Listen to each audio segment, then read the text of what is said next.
I'm Kamal Santamaria here in Doha with a look at some of the stories we're covering on Al Jazeera. The British newspaper The News of the World's released a video showing a teammate of the 3 suspended Pakistani cricket players alleging members of the team had been fixing matches. Opening batsman Yasir Hamid is also shown making allegations of corruption with reference to the team's series against Australia.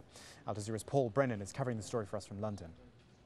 These allegations are not as specific as last week's very detailed and very compelling evidence that the News of the World put forward of this spot fixing that was alleged to have taken place during the 4th test. It's a little more hearsay, and frankly it reads better in the newspaper than it looks on the video.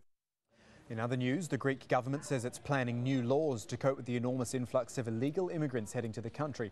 Almost 60,000 were caught trying to enter Greece in the first 6 months of this year, many across this river which separates the country from Turkey. In Athens, many refugees remain destitute and alone. Soup kitchens have been set up to help those simply looking for a better life. Many are removed back to their home country, while some others are lucky enough to be granted asylum. A Nigerian woman celebrating 10 years of helping those suffering from mental illness in a country where those affected are often left abandoned by their families. Felicia Martins runs a charity in the capital, Lagos, taking in many people who are forced to live on the streets. The organisation relies purely on donations to get by. The aim is to try to reunite the residents with their families, but often this goal is impossible.